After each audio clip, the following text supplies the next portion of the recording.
जिस दिन मैंने इसको छोड़ा उस दिन मैं फिर सबकी भाषा में उनसे बात करूं। कुंभ में रथ पर बैठी साधु के रूप में तिलक लगा करके, त्रिपुंड लगा करके, भगवा पहना करके इनको रथ पे बैठाया गया। ये सनातन धर्म के साथ धर्मद्रोह है। बहुत विवाद हुआ, बहुत सवाल उठे। इन लोगों को तत्काल प्रभाव से सनातन से बाहर का रास्ता दिखाया जाए।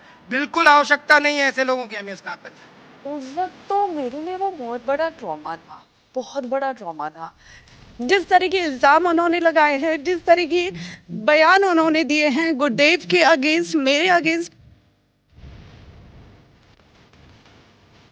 तो उस वक्त बहुत से लोगों ने ये भी कहा कि ये आपका एक पब्लिसिटी का एक स्टंट है, आप ये सिर्फ पॉपुलर होने के लिए या अपनी तरफ लोगों को अट्रैक्ट करने के लिए इस वजह से कर रही हैं।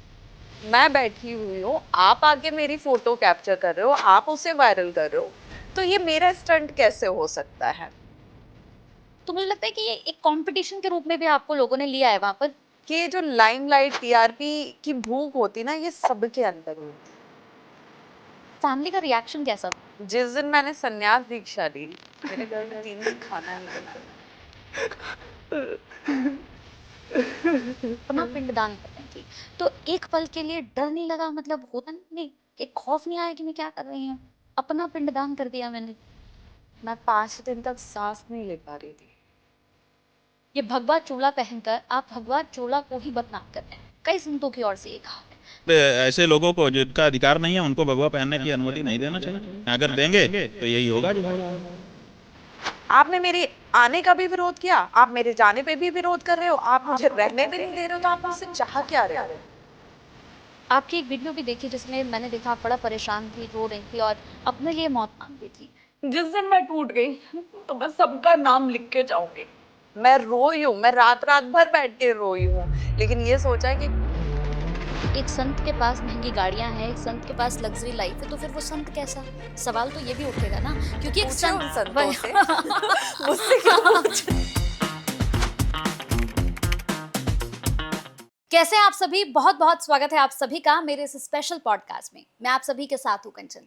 आज का ये पॉडकास्ट दोस्तों बहुत अलग होने वाला है। वैसे तो जब भी मैं अपने पॉडकास्ट की शुरुआत करती हूँ तो मैं आपको हमेशा बहुत अच्छे अच्छे मेहमानों से मिलवाती हूँ, उनकी ज़िंदगी के बारे में हम बात करते हैं, उनके स्ट्रगल के बारे में बात करते हैं।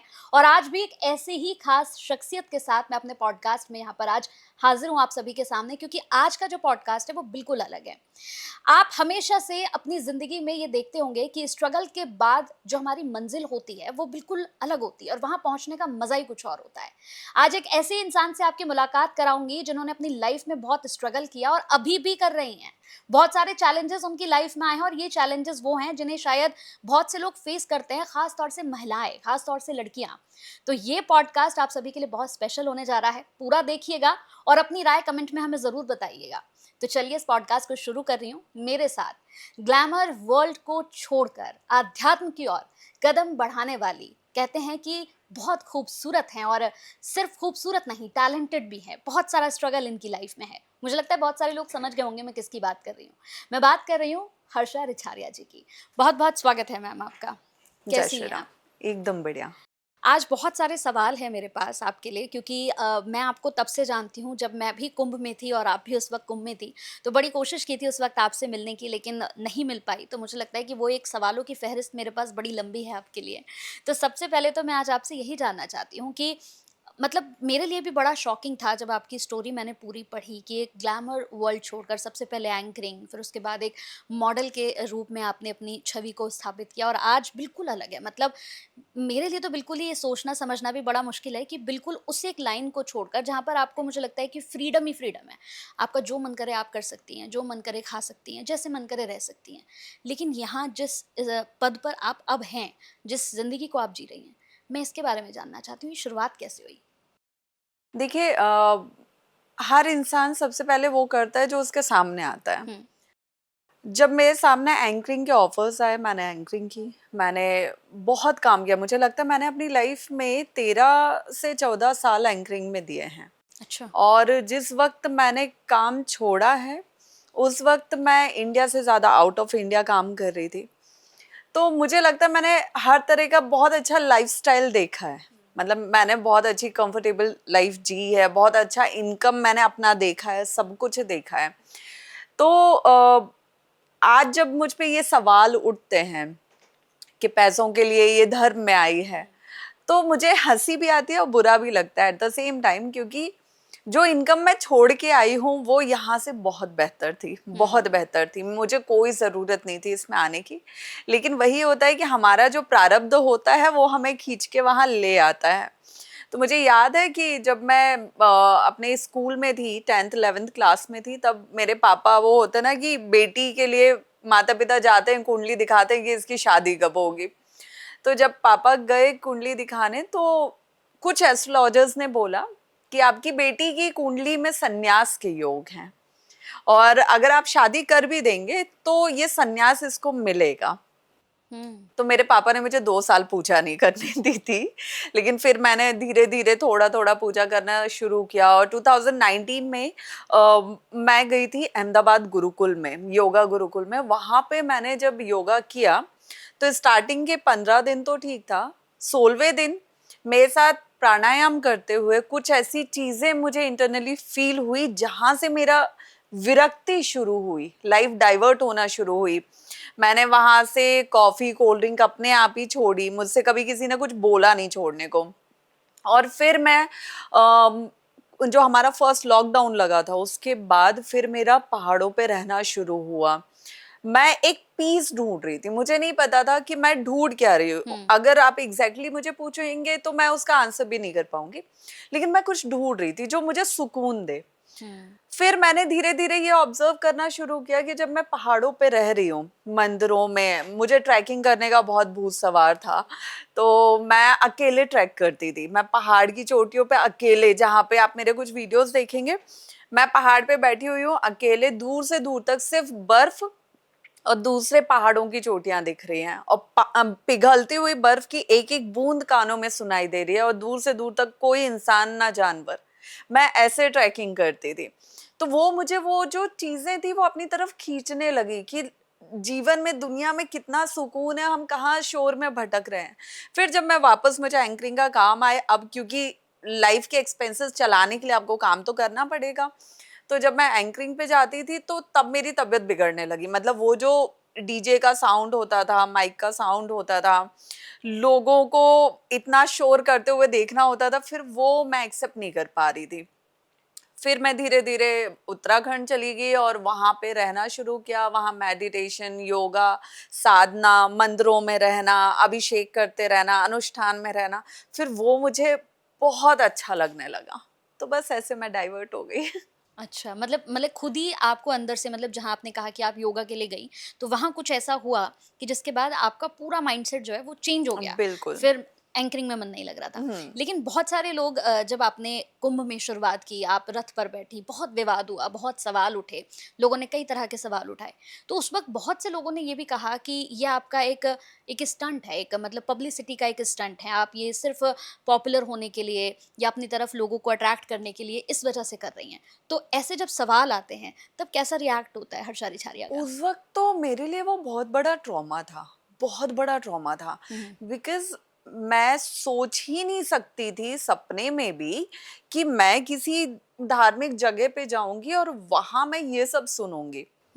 मतलब क्योंकि मैंने अभी तक जो मेरी लाइफ चल रही थी पहले वाली, उसमें कभी ऐसा कुछ हुआ नहीं, तो मुझे पता ही नहीं था कि ऐसा कुछ भी होता है। लेकिन जब वो एलिगेशंस मेरे ऊपर लगे, पब्लिसिटी स्टंट है और बिग बॉस में जाने की तैयारी है, पैसे कमाने की, धर्म को धंधा बना के पैसे कमाने की तैयारी है, तब उन एलिगेशन से मुझे ये पता चला कि शायद ऐसा ही होता है, इसीलिए लोग ये बात कर रहे हैं। मतलब कि शायद लोग फेमस होने के लिए ऐसा करते होंगे। लेकिन मुझे वहां पे मेरे गुरुजी ने बुलाया था, मैं अपनी मर्जी से नहीं गई थी, तो गुरुजी ने बुलाया, मैं वहां पहुंची, जहां गुरुजी ने बोला बैठने को मैं वहां बैठ गई। अब वहां मैं बैठी हुई हूँ, आप आके मेरी फोटो कैप्चर कर रहे हो, आप उसे वायरल कर रहे हो, तो ये मेरा स्टंट कैसे हो सकता है ना? ना मैं अपनी मर्जी से गई, ना अपनी मर्जी से बैठी। फिर उसके बाद ये सारी चीजें कि धर्म को धंधा बना रही है, भाई मुझे तो आज भी हंसी आती है। अभी मैंने जब संन्यास दीक्षा ली तब भी एक ने आरोप लगाया, एक पूजनीय संत ने, कि इसको पहले महाकुंभ खराब करने के लिए भेजा गया और वो खराब कर दिया इसने। अब इसको उज्जैन कुंभ खराब करने के लिए भेजा गया है। इसको फॉरेन से फंडिंग हो रही है इस चीज के लिए। मैंने उनसे एक ही सवाल किया कि आप जो एलिगेशंस, जो आरोप मुझ पे लगा रहे हैं, मैं वो सब क्लियर करने को तैयार हूँ। मैं पूरे देश की मीडिया के सामने अपना पूरा बैंक अकाउंट रखने को तैयार हूँ। अगर उसमें 5-10 लाख जो एक बेसिक अमाउंट होता है, उतने की भी मुझे किसी ने फंडिंग की है तो पूरे अकाउंट में जितने पैसे सब आपके हैं। लेकिन अगर नहीं हुई है तो आप पे मानहानि का 1 करोड़ मैं करूंगी, क्योंकि मैं कब तक ये सब सहूंगी और कब तक सुनूंगी और क्यों सुनूंगी। मेरी भी एक सीमा है ना। ये थोड़ी ना कि लड़की है तो कोई भी आया और बोल के चला गया। और वो भी धर्म के लोग जब बोलते हैं, जब साधु संत बोलते हैं तो बुरा ज्यादा लगता है। यहाँ मेरा एक सवाल है, मतलब ये बड़ी अजीब सी बात आपको नहीं लगती है? मतलब बड़ा पर्सनल सा सवाल है कि धर्म में जो हमारे बड़े बड़े पदों पर जो हमारे धर्म में हमारे लोग बैठे हुए हैं, कहते हैं कि उनसे ज़्यादा ना तो किसी का सम्मान है और उनसे ज़्यादा मुझे नहीं लगता कि शायद ही किसी को बुद्धि भी होगी। उनके अंदर सबसे ज़्यादा बुद्धिमत्ता, सारी चीज़ें उनके अंदर है। लेकिन कितना अजीब है ना कि अपने ही धर्म की लड़की को अगर वो आगे बढ़ रही है, अगर वो धर्म में ही आगे बढ़ रही है, वो वहाँ डांस तो करने गई नहीं, वो रथ पर चढ़कर डांस भी नहीं कर रही थी, वो वहाँ पे अभद्र कपड़े पहनकर भी नहीं घूम रही थी कि लोग उसकी तरफ अट्रैक्ट हो। उसने भगवा चोला पहना था और वो रथ पर बैठी हुई थी, लेकिन उसे भी एक्सेप्ट नहीं कर पा रहे, फिर बात करते हैं अपने धर्म की। अजीब नहीं लगता है थोड़ा सा?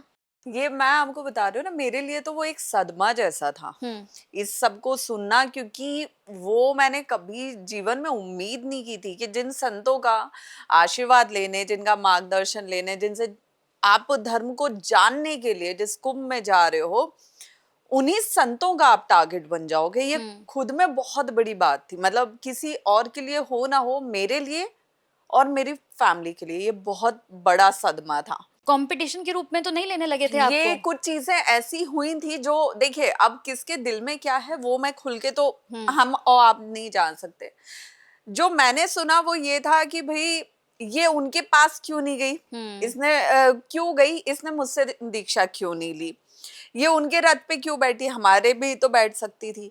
ये 4 दिन की आई लड़की रातों रात कहाँ पहुंच गई, कितना नाम हो गया, जबकि ये साध्वी भी नहीं है। और हम यहाँ 20 साल से 40 साल से बैठे हुए हैं, हमको कोई पूछ नहीं रहा। तो ये सब सिर्फ लाइमलाइट का खेल है। और कुंभ से मुझे ये पता चला कि ये जो लाइमलाइट, टीआरपी की भूख होती ना, ये सबके अंदर सबके अंदर है। मतलब ये हम ये नहीं कह सकते हैं कि अगर आप मुझे तो कहते हुए बिल्कुल डर नहीं लगता है कि अगर आप किसी धर्म को लेकर आप रिप्रेजेंट कर रहे हैं, किसी धर्म के बारे में बात कर रहे हैं, सैकड़ों लोग आपको सुनते हैं बैठकर, आपको मानते हैं, आपके आगे नतमस्तक हो जाते हैं। और अगर ऐसे लोगों में भी कंपटीशन की भावना हो, जो मुझे लगता है कि आपका जब पूरा केस मैंने पढ़ा, मैंने आपको जाना, तो मुझे लगता है कि ये एक कंपटीशन के रूप में भी आपको लोगों ने लिया है वहाँ पर। कि बिल्कुल सही आपने कहा कि ये हमारे रथ पर क्यों नहीं बैठी, क्योंकि एक वो हो जाता नहीं तो हम अपनी ज़िंदगी में भी झेलते हैं कि ये वहाँ क्यों चली गई, ये यहाँ क्यों नहीं, इसको तो यहाँ आना चाहिए था। तो मुझे लगता है कि आपके साथ भी वहाँ पे कुछ ऐसा ही रहा कि नहीं, ये वहाँ नहीं बैठनी चाहिए थी, हमारे रथ पे बैठती तो सबसे अच्छी थी। अभी देखिए, जितने भी जो भी संतों ने विरोध किया, उनके पास कोई भी एक्ट्रेस चली जाए या कोई भी फॉरेनर चली जाए या कोई भी दूसरे धर्म की लड़की चले जाए, यही वो लोग होंगे जो हंसी खुशियों से दीक्षा भी देंगे, मीडिया को भी बुलाएंगे, उसका पूरा आर्टिकल भी छपवाएंगे, क्योंकि वो उनके पास गई है। और वो किसी और के पास जाएगी तो इनको दिक्कत होगी कि हमारे पास भी तो आ सकती थी ना। तो ये पूरा वही गेम चल रहा है और कुछ नहीं। अच्छा, जब आपने अपनी जिंदगी में सब कुछ बहुत अच्छे से किया है अभी तक, तो फिर आपकी एक वीडियो भी देखी जिसमें मैंने देखा आप बड़ा परेशान थी, रो रही थी और अपने लिए मौत मांग रही थी। तो ये मुझे बताइए, मतलब ये क्या हुआ था ऐसा कि हर्षा रिछारिया अपने लिए मौत मांगने लगी कि मुझे बस मौत आ जाए, मैं मर जाऊं? ये बड़ा मेरे लिए शॉकिंग था। मैं आज की डेट में अगर कोई मुझसे पूछे ना, कोई भी लड़की कि हमें धर्म में जुड़ना है, मेरे पास डेली बहुत सारे मेल्स आते हैं, डीएम्स आते हैं कि दीदी हमें आपके साथ जुड़ना है, या हमें धर्म के क्षेत्र में आगे बढ़ना है, या हमें संन्यास दीक्षा लेनी है। उन सब के लिए मैं यही बोलती हूँ कि आप दुनिया में जो काम कर रहे हो, आप शादी करके बैठे हुए हो, आप कोई भी जॉब कर रहे हो, बिजनेस कर रहे हो, आप जहाँ हो आप बहुत सुकून में हो, लेकिन जब आप इसमें आ जाओगे ना, तो आपको फिजिकली तो ठीक है, मेंटली इमोशनली इतना स्ट्रांग, इतना जिद्दी बन के आना पड़ेगा क्योंकि यहाँ आपको हर तरफ से खींचा जाएगा, हर तरफ से धक्का दिया जाएगा। हम्म। यहाँ आगे कुआं पीछे खाई वाली हालत होगी हम्म। कि यहाँ जाएंगे तो भी मरेंगे, यहाँ जाएंगे तो भी मरेंगे, तो अभी करना क्या है। यहाँ पे इतना मेंटल प्रेशर है, इतना मेंटल प्रेशर है, और स्पेशली लड़की के लिए तो ज्यादा ही है, क्योंकि लड़की के लिए अब बहुत से लोग सोचेंगे कि ये बार बार लड़की वो फीमेल कार्ड खेल रही है। तो उसका रीजन ये है कि लड़कियों के लिए, मतलब अगर सामने लड़की है तो लोगों के लिए ये बहुत इजी होता है कि आप कुछ नहीं बन रहा तो आप उसके कैरेक्टर पे उंगली उठाएं। बिल्कुल। जो मैं स्टार्टिंग से अभी तक सुन रही हूँ। कुंभ में भी मैंने बहुत सुना, कुंभ के बाद भी सुना। अभी जनवरी में मैंने माघ मेले में, प्रयागराज में माघ मेले में हमने अपने एनजीओ के बिहाफ पे जमीन अलॉट करवाई थी वहां पे कैंप लगाने के लिए। तो जब कुछ संतों को पता चला कि मुझे जमीन अलॉट हो गई है, तब भी मैंने ये बातें बहुत सुनी, क्या अब नाचने गाने वाली माघ मेला संभालेगी, वो कोठे वाली माघ मेला संभालेगी। मैंने इतने गंदे शब्द सुने हैं ना अपने लिए कि मेरी जगह कोई और लड़की होती तो वो या तो ये सोचती कि भाई मैं जिस जगह पे हूँ वो जगह इतनी सही है, तो मैं इतना सब सुन क्यों रही हूँ, इतना अपमान सह क्यों रही हूँ, भाड़ में जाए, मेरे को नहीं करना, मैं जाती हूँ यहाँ से, आप लोग संभालो। और या तो फिर वो सच में सुसाइड कर लेती। इतना अपमान सामाजिक तौर पे झेलने के बाद अगर मैं तब भी अभी जिंदा हूं तो ये समझिए कि अंदर कोई महादेव का ऐसा तो कृपा हो रही है कि जिसने मुझे जिद्दी बना के भी यहाँ रोका हुआ है कि नहीं, अभी रुको, टूटो मत, हारो मत, एक समय होगा जब सब ठीक होगा। आज जब मैंने बीच में जनवरी में डिसाइड किया था कि मैं सब छोड़ती हूँ, अब मैं वापस एंकरिंग स्टार्ट करूंगी, तब मुझे याद है मैं एक इंटरव्यू में गई थी और वहां पे एक शख्स ने मुझसे एक सवाल किया था और वो बात मेरे मन में बैठ गई थी कि आज आप जिस जगह पे हो, आप अपनी एक आवाज उठाओगे, पूरा देश आपको सुनने के लिए तैयार है, आपको कोई भी तकलीफ होगी सब सुनने को तैयार है, लेकिन आप अगर आज हार के जाओगी तो उन बेटियों के बारे में सोचो कि जिनकी आवाज कहीं तक नहीं पहुंचती, उनको आप क्या मैसेज दे के जा रही हो। तो वो जब उस दिन मैंने उससे वो बात सुनी ना, मैं उसे जवाब कुछ नहीं दे पाई, लेकिन आज मैं शायद उसी सवाल के जवाब को ढूंढ रही हूँ कि नहीं, मैं ऐसे हार मान के नहीं चाहूंगी, मैं ऐसे टूट के रो के तो बिल्कुल नहीं चाहूंगी। बिल्कुल।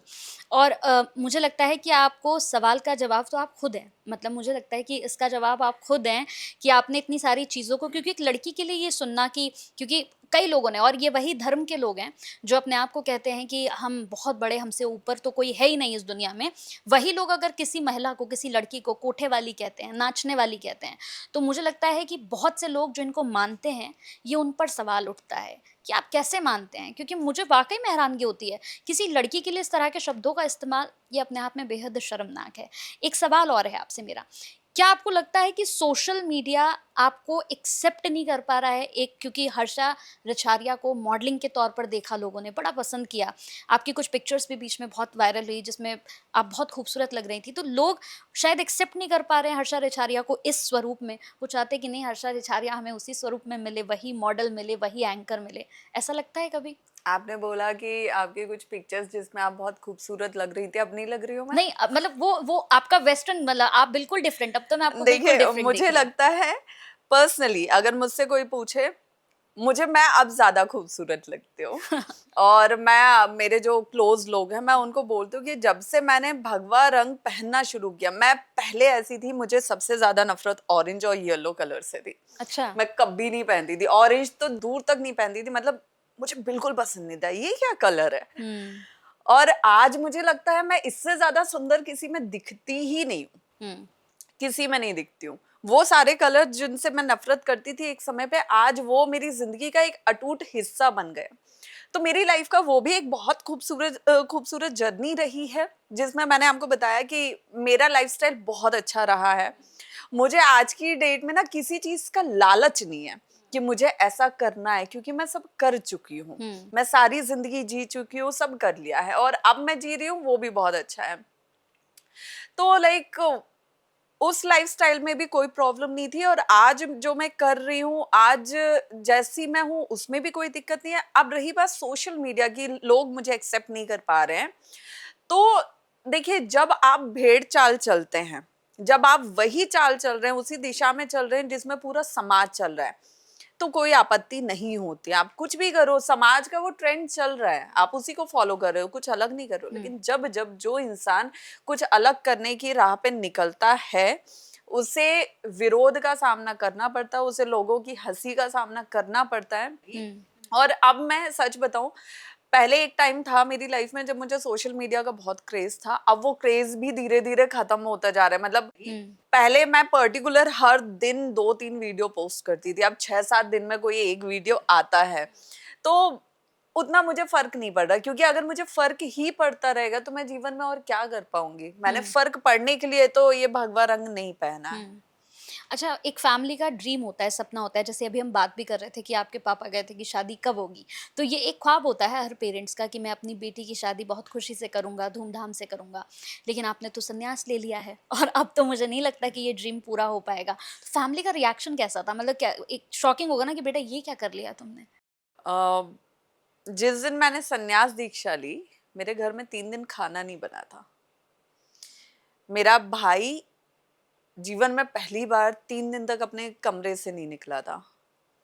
मेरी मम्मी का बहुत ज्यादा बीपी लो था, उनको एडमिट करना पड़ा। और पापा सबको संभाल रहे थे। तो ये सारी चीजें हुई। मेरी दादी, उनका मेरे पास 2 दिन बाद फोन आया, क्योंकि वो गांव में रहती है दादी चाचा, वो टीवी लाइट का बहुत प्रॉब्लम रहता है, तो उनको कहीं और से खबर मिली कि तुम्हारी बेटी ने ऐसा कर लिया। तो सबने पहले न्यूज़ देखी, फिर मुझे कॉल किया, और मेरे चाचा, मेरी दादी जो रोए, मैंने जीवन में पहली बार अपनी दादी को इतना रोते सुना। अब देखिए, मैं शादी तो नहीं कर सकती हूँ, ठीक है, लेकिन शादी करना इतना जरूरी भी नहीं है। मुझे पर्सनली ऐसा लगता है, और यही बात मैं सबको समझा रही हूँ। अब बढ़ते हुए, चाहे आप पुरुष की नजर से देखें या स्त्री की नजर से देखें, बढ़ते हुए समाज के जो केसेस हैं, चाहे आप नीले ड्रम का केस उठा लें और चाहे ट्यूषा शर्मा का केस उठा लें, उसके बाद मुझे लगता है कि शादी इंसान के जीवन में एक उद्देश्य नहीं होना चाहिए कि एक एज हो गई है, माता पिता का, रिश्तेदारों का, समाज का ये चलता है कि एज हो गई है, शादी कर लो। ये एज क्रॉस कर लिया, अब तो शादी हो जानी चाहिए। समाज ने ये तय कर लिया है, रिश्तेदारों के कॉल आने लगेंगे, अरे लड़की इतने साल की हो गई, शादी नहीं की, लड़की की शादी नहीं करनी है क्या, घर में बिठाना है क्या। मतलब आपने 25 की एज क्रॉस की और ये लगता है आप बूढ़े हो गए, ठीक है। लेकिन आज जो शादी करके बैठे हैं वो इतने खुश नहीं हैं कि वो ये बोल सके कि हाँ तुम पूरे जीवन खुश रहोगे। आपके प्रेशर पे हम शादी तो कर ले, लेकिन शादी के बाद कल को भगवान ना करे कुछ भी ऊपर नीचे होता है, तब इनमें से कोई नहीं आता है पूछने के लिए कि आप खुश हो कि नहीं हो। अगर नहीं हो तो हमारे घर आ जाओ, हम पूरी जिंदगी रखने को तैयार हैं। कोई नहीं है। तो मुझे शादी के बाद, अब आप बोलोगे जरूरी नहीं है कि ऐसा हो, लेकिन फिर भी मुझे शादी के बाद डिवोर्स, अलग होना, रोना धोना, वो नहीं चाहिए, बिल्कुल नहीं चाहिए। मुझे सुकून वाली जिंदगी जीनी है, और वो सुकून अगर मुझे अध्यात्म में मिल रहा है, अकेले रह के मिल रहा है, और कुछ क्लोज लोगों से बात करके मिल रहा है, मैं उसमें खुश हूँ। मेरा भाई है, माता पिता की 2 संतानें हैं, मेरा भाई है, उसकी शादी होगी, हम सब नाचेंगे गाएंगे, आप भी आना उस शादी में। तो रिश्तेदारों को वो देखने को मिल जाएगा, लेकिन मेरा नहीं। लेकिन जो ये बहुत बड़ी बात आपने कही है, क्योंकि आजकल के हमारे जो जेनज़ीज़ हैं, जो हमारा युवा है, वो तो मुझे लगता है कि कहीं न कहीं आपकी बात को बहुत ज़्यादा पसंद करेगा, क्योंकि शादी जैसे वर्ड से उनको भी कहीं न कहीं आज की डेट में डर लगने लगा है। क्योंकि जिस तरह के केसेस हम देखते हैं, ये केसेस बहुत बुरे हैं। लगातार जिस तरह से महिलाओं के साथ दहेज को लेकर उत्पीड़न हो रहा है, तो ये सारे केसेस मुझे लगता है कि आप बहुत अच्छा आपका आंसर था। अब एक सवाल मेरा और है आपसे। आपने अपना पिंडदान कर दिया और माता-पिता, नया नाम हो गया है, सब चीज़ें छोड़ दी हैं। जब ये पूरी विधि कर रही थी, जब बैठी थी, अपना पिंडदान कर रही थी, तो एक पल के लिए डर नहीं लगा? मतलब होता नहीं, नहीं एक खौफ नहीं आया कि मैं क्या कर रही हूँ? अपना पिंडदान कर दिया मैंने। मैं 5 दिन तक सांस नहीं ले पा रही थी। ये बात किसी को नहीं पता है, ये बात सिर्फ मेरी एक फ्रेंड को पता है। मैं 5 दिन तक सांस नहीं ले पा रही थी। मुझे लग रहा था कि मेरे हार्ट पे, मेरे दिल पे कोई भारी बोझ रख गया है, और कुछ ऐसा हो गया है जो शायद मुझे मेरे परिवार से दूर कर रहा है। मुझे किसी से दूर होने का डर नहीं है। और मैंने अपने गुरुजी को बोला था कि गुरुजी, क्या मुझे अपना परिवार छोड़ना पड़ेगा? अगर परिवार छोड़ना पड़ेगा तो मुझे संन्यास नहीं चाहिए। तो गुरुजी ने मुझे एक बहुत अच्छी बात बोली कि अगर तुम आज तक जिन्होंने तुम्हें पाला, हर चीज में तुम्हारे साथ रहे, अगर तुम उनकी सगी नहीं हुई तो तुम अपने गुरु, अपने ईश्वर की कैसे सगी हो जाओगे? और वो परिवार जब कुंभ में सब मेरे विरोध पे थे, तब मेरे पापा, मेरे भाई मेरे आगे खड़े हुए थे, हर मुसीबत में मुझसे पहले खड़े हुए थे। जब भी लाइफ में कोई प्रॉब्लम आती है, मेरा भाई, मेरे पापा हर जगह खड़े होते हैं। उनको छोड़ने का तो सवाल ही नहीं उठता है। और बस वो जो मेरी फैमिली का रोना था, मेरी मम्मी का एडमिट होना था, मेरे भाई का कमरे से ना निकलना था, वो एक चीज थी जो मुझे अंदर से खा रही थी कि नहीं, अगर परिवार को तकलीफ है तो मैं तो अगर साधना के मार्ग पे भी आगे चली जाऊंगी तो भी शायद मैं साधना नहीं कर पाऊंगी, क्योंकि मेरे हाथों एक पाप हुआ है मेरे उस परिवार को तकलीफ देने की जिन्होंने कभी मुझे तकलीफ नहीं दी है। फिर जब मैं संन्यास दीक्षा के 2 दिन बाद मैं अपने घर गई, मैं 2 दिन घर पे रुकी, मैं सबसे मिली, सबको नॉर्मल किया। जब सब ठीक हो गया तब मैं वहां से निकली, वरना तब तक मुझे ये लग रहा था कि मुझसे कोई बहुत बड़ा पाप हो गया, क्योंकि मैं जाने अनजाने में भी मैं इस चीज की वजह नहीं बनना चाहती हूँ कि कभी मेरी वजह से मेरे परिवार की आंखों में आंसू आए। वो पाप नहीं करना है। लेकिन ऐसे में तो रिश्तेदारों का टॉर्चर बहुत ज्यादा हुआ होगा फैमिली को लेकर। रिश्तेदार का टॉर्चर कब नहीं होता है? रिश्तेदारों ने तो मुझे लगता है मेरे परिवार से तभी बात करना बंद कर दी थी जब मैं महाकुंभ में वायरल हुई थी। अच्छा।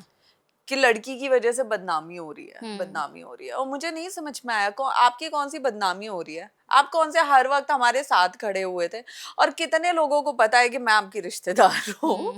आपने रिश्ता रखा कहाँ? मैंने मेरे रिश्तेदारों से 2018 में किनारा कर लिया था, क्योंकि लाइफ के बहुत सारे उतार चढ़ाव ऐसे आते हैं जब आपको सबके असली रंग दिखना शुरू होते हैं। तो जो रिश्तेदार आपके कभी बुरे वक्त में आपके साथ खड़े नहीं हुए, उनके शब्दों का फर्क क्या पड़ना? अब जब मैंने कथा स्टार्ट की तो वही रिश्तेदारों के कॉल आ गए कि अरे बेटी ने नाम ऊपर कर दिया, बेटी ने सीना चौड़ा कर दिया। तो ये कैसे रिश्तेदार होते हैं जो वक्त देख के अपनापन दिखाते हैं? अच्छा, आपने पिंडदान के लिए उज्जैन का वो मंगलनाथ घाट ही क्यों चुना है? मतलब सिर्फ उसी को क्यों चुना? कैसा अनुभव रहा? मौन तीर्थ घाट है, मंगलनाथ मंदिर के बाजू में मौन तीर्थ पीठ है, उसका गंगा घाट है। और वहाँ पे जो गुरुजी हैं जिनसे मैंने दीक्षा ली है, मैं सच बताऊं, कुंभ से निकलने के बाद ना मैं थोड़ा संतों को लेके मेरे मन में खटास आ चुका था, मतलब पूरी तरह आ चुका था कि कुछ खुल के विरोध कर रहे हैं, कुछ पीठ पीछे विरोध कर रहे हैं, कुछ खुल के आरोप लगा रहे हैं, कुछ पीठ पीछे राजनीति कर रहे हैं। संत ऐसा तो नहीं हो सकता, संत ऐसा होता ही नहीं है।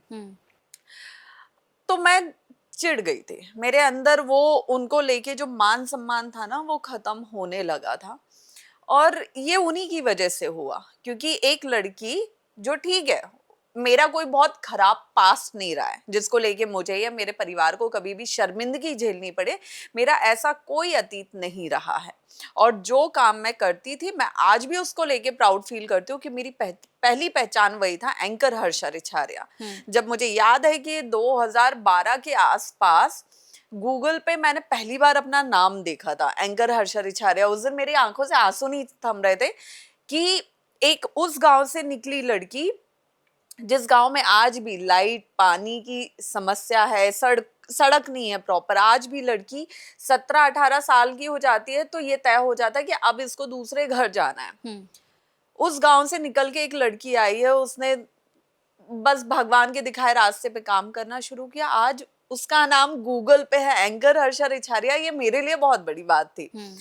तो वो करते हुए फिर ये सारी चीजें हुई तो वो मुझे ना बहुत एक सदमा भी लगा, बुरा भी लगा, मेरी आत्मा को हिलाने वाली चीजें हुई हैं, क्योंकि मैं इसमें ये उम्मीद नहीं कर रही थी और मैं संतों से इस तरह का उम्मीद नहीं कर रही थी। संत से हम हमेशा मार्गदर्शन की उम्मीद करते हैं।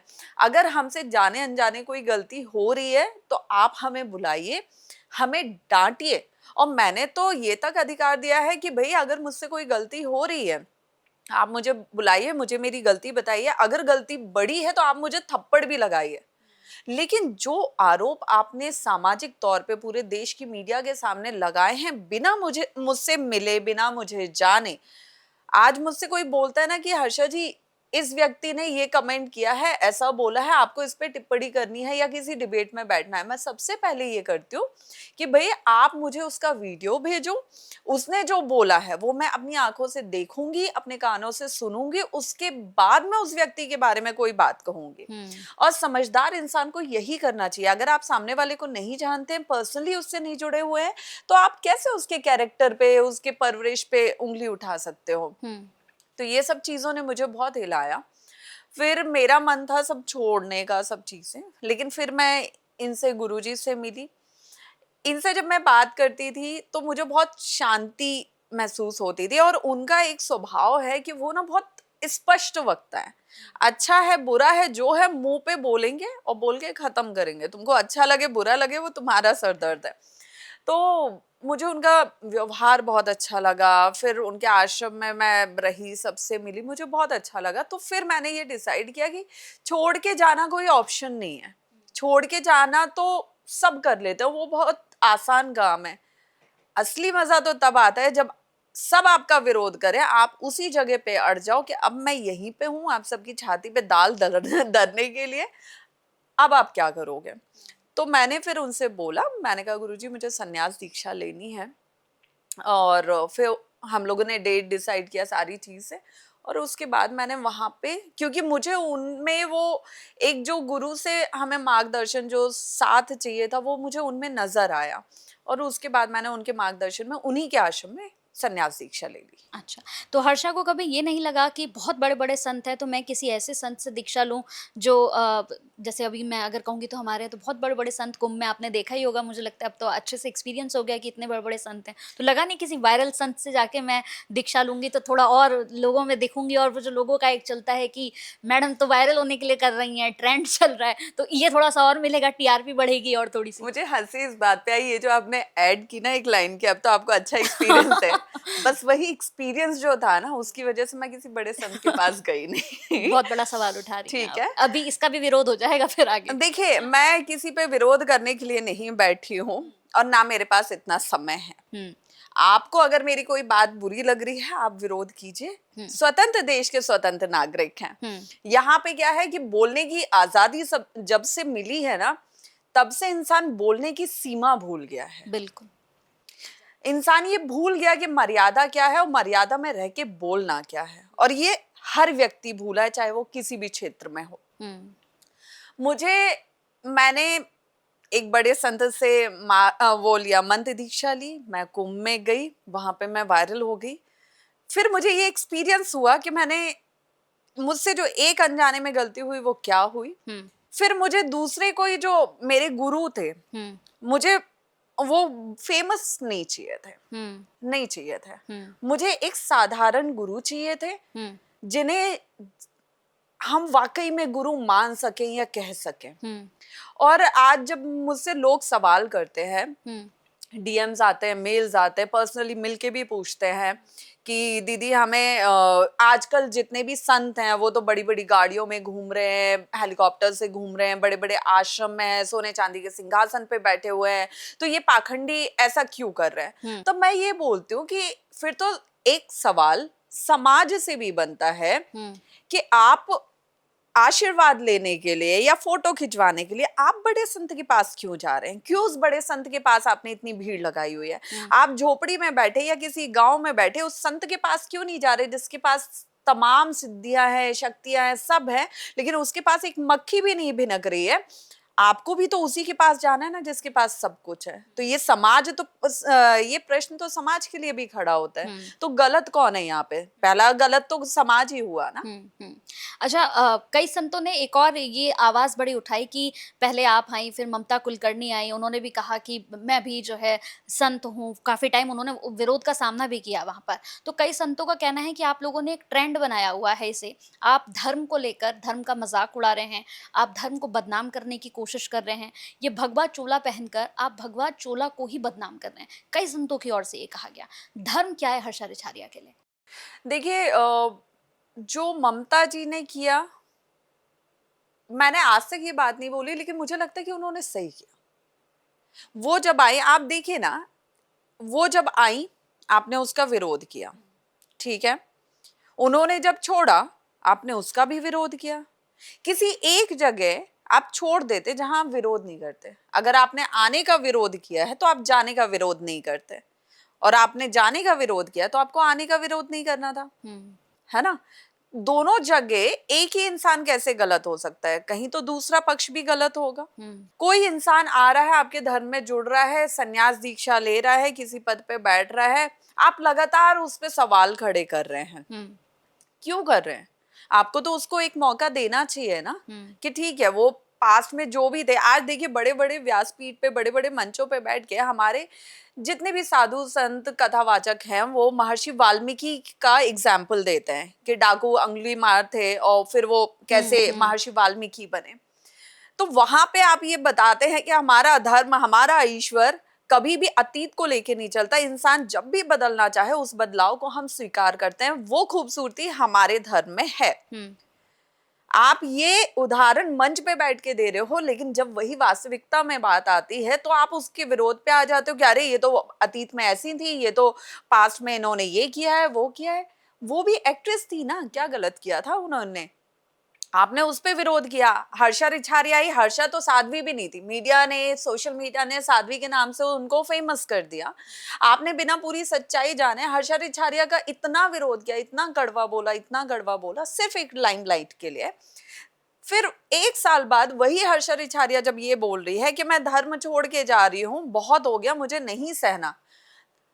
अब जब छोड़ने की बात करी, आपने उस पे भी विरोध करना शुरू कर दिया। उसमें भी आपने अनगिनत बातें बोली, घटिया से घटिया बोला।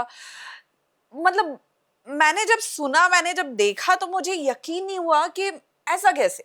आपने मेरी आने का भी विरोध किया, आप मेरे जाने पे भी विरोध कर रहे हो, आप मुझे रहने भी नहीं दे रहे हो, तो आप मुझसे चाह क्या रहे हो? फिर अब जब मैं संन्यास लिया, आपने उसका भी विरोध किया। हर जगह आप लोग सही और मैं गलत कैसे हो सकती हूँ, है ना। तो कहीं ना कहीं आज ये जो बात उठ रही है कि लोगों ने ट्रेंड बना लिया, ट्रेंड बना लिया, तो आप भी तो विरोध करके विरोध वाला ट्रेंड बना रहे हो। जो ट्रेंड आप शुरू कर रहे हो उसको पूरा देश फॉलो कर रहा है। आप तो बोल के एक समय के बाद चुप हो जाओगे, लेकिन जो लोगों की बातें बंद नहीं हो रही ना, उसको हम जैसे लोग सह रहे हैं। जिस तरह का आप पूरा रास्ता बता रही हैं, जैसा मैंने आपसे सुना और आपके बारे में भी सुना, तो मुझे लगता है कि सिर्फ अब तक हम क्या कहते हैं ना कि बॉलीवुड में स्ट्रगल है, बॉलीवुड बहुत गंदा है, बॉलीवुड में आप नहीं जा सकते हो, बड़ी आपको मेहनत करनी पड़ेगी, बहुत सारे लोगों का सामना करना पड़ेगा।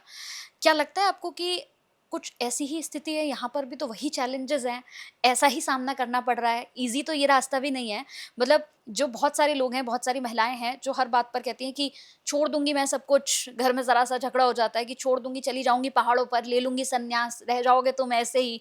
तो मुझे लगता है कि इतना आसान नहीं है संन्यास लेना। मतलब आपको देखकर तो मुझे लगता है कि यहाँ तो ज़्यादा चैलेंजेस है। वो जो लाइफ थी जीन्स वाली, वो जो वेस्टर्न वाली लाइफ थी, एंकरिंग वाली, मॉडल वाली, तो ये भगवे चोले वाली लाइफ तो और ज़्यादा मेहनती हो गई, तो और ज़्यादा स्ट्रगल आ गया इसमें। हाँ, मैंने आपको वही बताया ना कि आपको मानसिक तौर पे बहुत जिद्दी, बहुत अड़ियल, बहुत वक्त आपको खैर बदतमीज बना ही देता है। अब मुझसे जो ऐसे लोग मिलते हैं जो कुंभ के पहले से मुझे जानते हैं, वो आज मिलते हैं तो वो बोलते हैं तुम इतनी गुस्सैल तो नहीं थी, इतनी बदतमीज तो नहीं थी। लेकिन ये बदतमीजी नहीं है। मैं कुंभ के पहले लोगों की बातें सुन लेती थी और मैं चुप रहती थी कि मेरे बोलने से सामने वाले को बुरा नहीं लगना चाहिए। अब मेरी सोच ये हो गई कि कब तक मुझे बुरा लगेगा। आपको भी ये पता होना चाहिए कि मुझे बुरा लग रहा है। अब जब हम उनकी भाषा में उनको जवाब देने लगे हैं तो हम बदतमीज बन गए हैं। देखिए, वैसे तो चैलेंजेस हर क्षेत्र में है, चाहे आप कॉर्पोरेट में जाओ, चाहे आप ग्लैमर में जाओ, चाहे आप कहीं भी जाओ, हर क्षेत्र में कंपटीशन है, चैलेंजेस हैं। लेकिन एटलीस्ट एक जो रिलीफ है वो ये है कि आप किसी भी क्षेत्र में जाओगे ना, आपको ये पता रहेगा कि इसमें ये चैलेंजेस आएंगे। ग्लैमर में जाओगे, एक्टिंग में जाओगे, आपको पहले से पता है कि उसमें क्या गंदगी है या क्या चैलेंजेस है। आप पॉलिटिक्स में जाओगे, आपको पहले से सब पता है। आप कॉर्पोरेट में जाओगे, आपको पहले से सब पता है। यहाँ का आपको कुछ नहीं पता। यहाँ हर कदम पे, हर उगते सूरज के साथ क्या नया आएगा आपकी तरफ, उड़ता हुआ कौन सा तीर आएगा ना, आपको पता भी नहीं चलेगा कि ये आउट ऑफ द बॉक्स जा रहा है। तो ये चीजें हैं। यहाँ पे कब किस बात पे विरोध होने लगे, यहाँ कब किसको क्या बुरा लग जाए, यहाँ बिना आपकी गलती के आपको कब क्या सजा मिलना शुरू हो जाए, यहाँ कब आपके पीठ पीछे क्या क्या बातें उठना शुरू हो जाए जो एकदम से आपको पता चले, और हर दिन आप सहम जाओ कि ये संतों ने बोला, ये इसमें हो रहा है, वो ना हिला देता है अंदर से। अच्छा, जैसे आपने कहा कि एक बार आप टूटी, जब सारी चीज़ें आपने सुनी, इतना गंदा घटिया सुना, तो आप टूटी और आपने कहा कि नहीं हर्षा, नहीं हो पाएगा, वापस चलते हैं, एंकरिंग करेंगे, वही ज़्यादा बेस्ट है, कम से कम जो होगा अपना देखेंगे। क्या जैसी कठिनाइयाँ हैं, जैसी मुश्किलें हैं, अगर आने वाले समय में रास्ता और मुश्किल हो गया तो क्या फिर बैक करेंगे? नहीं, अब सवाल नहीं उठता। पहले मैं कर सकती थी, जब तक मैंने संन्यास दीक्षा नहीं ली थी। संन्यास दीक्षा मैंने जब लेने का सोचा और मेरा ये फाइनल हुआ, कल सुबह मैं ले रही हूँ, तब मैं इस विचार के साथ इसमें आई कि अब आप विरोध करो, कुछ भी करो, मैं डटी रहूंगी। लेकिन हाँ, एक बात ये भी है कि मैं एक नारी हूँ, मैं एक लड़की हूँ, मेरे जीवन में हर चीज सहने की एक सीमा है। अगर मैं आपके प्रति कोई भी घटिया रवैया नहीं रखती हूँ तो मैं उसे भी एक सीमा तक बर्दाश्त करूंगी। समाज की एक विचारधारा और कुछ धार्मिक लोगों की एक विचारधारा जो मुझे अब सुनने को मिलती है बहुत ज्यादा, अरे आप तो साध्वी हैं, आप तो संन्यास ले चुकी हैं, आप तो धर्म के मार्ग पे हैं, तो आपको क्या बुरा लगना, आप तो हंसी खुशी इसे सही है, ठीक है, आप में क्या मान सम्मान अपमान का मोह, ठीक है, मैं एग्री करती हूँ। अब मुझे ये बताइए कि अगर मैंने संन्यास दीक्षा ले ली है तो क्या मेरी मौत हो गई है? क्योंकि जिस इंसान की मौत हो जाएगी उस शव को, उस मुर्दे को कोई भी भावनाएं नहीं होंगी। फिर आप उसे मारिए, उस पे थूकिए, उसे गालियां दीजिए, कुछ भी कीजिए, उसे कुछ फील नहीं होगा। अगर मेरी सांसें चल रही है, मैं आपसे बात कर पा रही हूँ, आपकी बात सुन पा रही हूँ, इसका मतलब मैं जिंदा हूँ। और जिंदा हूँ तो जिन भावनाओं के साथ मैंने जन्म लिया है वो तो ऐसे कैसे खत्म हो जाएंगी कि मैंने पिंडदान किया तो मेरी भावनाएं खत्म हो गई? वो नहीं खत्म होंगी। मेरे अंदर का स्त्री तत्व नहीं खत्म होगा, वो अब और ज्यादा मैं कह सकती हूँ कि अग्रेसिव मोड पे आ रहा है। और अब पहले तो मैं सिर्फ महादेव को पूछती थी, अब तो मैं महादेवी को भी पूछ रही हूँ। और दोनों ये बोलते हैं कि चीजों को एक हद तक सहा करो, उसके बाद स्वाहा करो, सीधी सी बात है। तो जब तक मैं झेल सकती हूँ, जब तक मैं सुन सकती हूँ, जहां तक मैं बिखरूंगी नहीं वहां तक मैं सब सहूंगी। और जिस दिन आपने अपनी सीमा पार की बोलने की, तो ये आप ओढ़िए बस। और जिस दिन मैंने इसको छोड़ा उस दिन मैं फिर सबकी भाषा में उनसे बात करूंगी। क्योंकि ये मान मर्यादा भी तब तक है जब तक ये गले में है, तब तक मैं शांति से हर चीज सुन लूंगी। ठीक है। अच्छा, बहुत सारे संतों को देखा है कि एक लाइफ स्टाइल उनका खुद का भी बना होता है, बड़ी बड़ी गाड़ियां हैं, महंगे महंगे पर्स हैं, बहुत सारी वीडियोस वायरल हुई हैं, बहुत सारे लोग हैं उसमें जो महान संत हैं, कुछ साध्वी भी हैं, अच्छे अच्छे बैग्स होते हैं, लग्जरी लाइफ होती है। आपका क्या है, मतलब कैसे रहना है, अब आगे जाकर बड़ी डिफेंडर में घूमना है, बड़ी गाड़ी चाहिए, क्योंकि वो क्लास भी मेंटेन करना है ना हर संत को, बहुत सारे संतों ने किया हुआ है। आपने क्या सोचा है? वही घूम फिर के वही बात आ जाती है कि समाज भी उन्हीं के पास जाना चाहता है जिनके पास महंगी गाड़ी हो। आज अगर मेरे दरवाजे पे वैगनआर या मारुति सुजुकी आ जाएगी और मैं उसमें बैठ के जाऊंगी, बेचारी गरीब साध्वी, इनके पास तो कुछ नहीं है। और वही मेरे दरवाजे पे पुलिस एस्कॉर्ट आ जाएगी और मैं किसी बड़ी गाड़ी में बैठ के पुलिस प्रोटेक्शन के साथ जाऊंगी, तो वही मुझे देखने के लिए लाखों की भीड़ आ जाएगी कि ये कौन है जिनको इतनी सुरक्षा में ले जाया जा रहा है, इतनी बड़ी गाड़ी में ले जाया जा रहा है। तो वो कहीं ना कहीं समाज की भी विचारधारा है।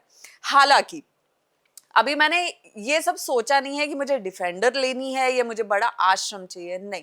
मेरा जो एक उद्देश्य शुरू हुआ है, जो समाज ने मुझे दिया है, वो ये है कि मुझ जैसी वो लड़कियां जो समाज का इस तरह टारगेट हो रही हैं, जिन्हें हर तरह से तिरस्कार और अपमान मिल रहा है, मैं उनको कैसे उनके पैरों पे खड़ा कर सकती हूँ। आज जब मैं किसी को बोलती हूँ कि मुझे लड़कियों के लिए काम करना है, एक पता है क्या सबसे कॉमन चीज मैं सुन रही हूँ सबसे, लड़कियों के लिए मत काम करो, क्योंकि लड़कियों के लिए काम करने जाओगे ना तो उसमें एलिगेशंस बहुत लगते हैं, बहुत लगता है। ये माइंडसेट बना हुआ है समाज का, बना हुआ है। तो क्या मैं इसके लिए कभी लड़कियों के लिए काम नहीं करूंगी? और अगर कोई लड़कियों के लिए काम नहीं करेगा तो शायद लड़कियां तो हमेशा टूटती हारती रहेंगी। तो किसी ना किसी को तो काम करना पड़ेगा ना, किसी ना किसी को उस विचारधारा को बदलना पड़ेगा। मैं मानती हूँ कि लड़कियों के साथ रिस्क फैक्टर बहुत ज्यादा होते हैं, उनकी सेफ्टी को लेके कंसर्न ज्यादा होता है, लेकिन किसी को तो शुरुआत करनी होगी ना। तो वो शुरुआत जब हम ये सोचते हैं कि किसी को तो शुरुआत करनी होगी, तो वो शुरुआत हम ये क्यों नहीं सोचते कि हम ही वो शुरुआत कर देते हैं। तो मेरी वो सोच है कि मुझे उनके लिए काम करना, उन तमाम लड़कियों के लिए काम करना है जिन्हें कोई नहीं पूछ रहा है। लेकिन सवाल फिर हम जैसे लोग ये भी पूछेंगे कि अगर एक संत के पास महंगी गाड़ियां हैं, एक संत के पास लग्जरी लाइफ है, तो फिर वो संत कैसा? सवाल तो ये भी उठेगा ना, क्योंकि एक उन संतों वही- से मुझसे क्यों पूछ रहे नहीं, हैं? आप उसी लाइन में बस आप चल दी हैं, तो जी। मुझे लगता है कि आप भी बताइए इस बात को हाँ। कि फिर वो संत किस चीज का है? अगर आपके पास महंगी गाड़ियां हैं, आप एक लग्जरी लाइफ जी रहे हो, आपका जो मन कर रहा है वैसे रह रहे हो, महंगे महंगे आपके हाथों में मतलब गोल्ड से भरे हुए हो, फिर आप संत कैसे हो? देखिए, मैं आपको अपने जीवन का बता सकती हूँ, ठीक है, कि मेरे पास क्या है क्या नहीं है या मैं क्या लूंगी। अब मैं दूसरों के जीवन पे भी टिप्पणी करने लग जाऊं तो बात वही होगी कि मुझ में उनमें फर्क क्या रह जाएगा। ठीक है, किसी को उनके शिष्यों ने गिफ्ट किया है तो वो अपने शिष्यों का दिल रखने के लिए ले रहे हैं, कोई आश्रम में दे गया, देखिए तमाम चीजें होती है, मैं उसमें नहीं जाना चाहती हूँ। और रही बात मेरी, तो मेरे पास फिलहाल ना रहने के लिए घर है, ना मेरा कोई आश्रम है, मेरी एक लोन पे उठाई हुई गाड़ी है और उसी में मैं बैठ के चली जाती हूँ। वो भी हर जगह जा नहीं पाती है, तो कहीं बोल के मुझे कुछ लोगों से थोड़ा सा रिक्वेस्ट करना पड़ता है कि भैया मुझे यहाँ जाना है, यहाँ का मेरा टिकट करवा दो, क्योंकि ना मेरी अभी कोई ऐसी इनकम है। तो मेरा सब भगवान भरोसे चल रहा है और मुझे मेरे जीवन का पता है। तो ये एक आखिरी सवाल और आपसे कि जैसे आपका खुद का देखा लाइफ बड़ी स्ट्रगल वाली रही और अभी भी मुझे लगता है कि स्ट्रगल तो चलेगा, क्योंकि मुझे लगता है कि सिर्फ आध्यात्म में नहीं, इंसान जब तक मरता नहीं है उसके साथ तब तक स्ट्रगल चलता ही रहता है। और खासतौर से महिलाओं की बात करें तो इनका स्ट्रगल तो कभी खत्म होने वाला है नहीं। तो हमारी जितनी भी महिलाएं हैं या फिर जितने भी लोग इस पॉडकास्ट को, जो हमारे युवा देख रहे हैं, जो आजकल सबसे ज़्यादा डिप्रेशन में जा रहे हैं, छोटी छोटी बातों को, बड़ी अच्छी बात आपसे मिलकर मैं सबसे एक अच्छी चीज़ ये मुझे लगी और मैं सीखा मैंने इस चीज़ को कि आपको हारना तो नहीं है। ये दुनिया तो बोलेगी, नाचने वाला भी बोलेगी, कोठे वाला भी बोलेगी, सब कुछ बोलेगी। आप हार गए तो आप सवाल बन जाओगे, आप जीत गए तो आप उत्तर बन जाओगे। मैं ऐसे लोगों के लिए आपसे एक संदेश चाहती हूँ जो इस वक्त इस पॉडकास्ट को देख रहे हैं, जो डिप्रेशन में जा रही हैं, खासतौर से लड़कियां जिनको लगता है कि हम कुछ नहीं कर पाएंगे बिकॉज ऑफ जैसे आपको टॉर्चर किया गया, ऐसे बहुत सी लड़कियों को टॉर्चर किया जाता है लड़कियों को, उनके लिए क्या मैसेज होगा? देखिए, आज की डेट में ना हमें ये भूल जाना चाहिए कि हम किसके लिए सवाल हैं और किसके लिए जवाब हैं। मैं जब टूटती हूँ, रोती हूँ, मैं आधा घंटा मिरर के सामने खड़ी होती हूँ। मैं खुद से सवाल करती हूँ कि क्या जो मैं करने वाली हूँ उससे मैं संतुष्ट हूँ। मेरे लिए मेरा ओपिनियन मैटर करता है। मेरे लिए ये मैटर करता है कि जब मैं शीशे के सामने जब भी खड़ी रहूं तो ये कह सकूं कि हाँ, मैंने हार नहीं मानी। लोगों ने तोड़ना चाहा, मैं टूटी नहीं। क्योंकि एट द एंड आप समाज को, पूरे समाज को हर हाल में हमेशा खुश नहीं रख सकते। आप खुद को खुश रख पाओ, खुद से नजर मिला पाओ, ये जरूरी है। और विरोध तो हर क्षेत्र में होंगे, जैसा अभी आपने बोला, हर जगह नारी को तो विरोधों का सामना करना पड़ेगा।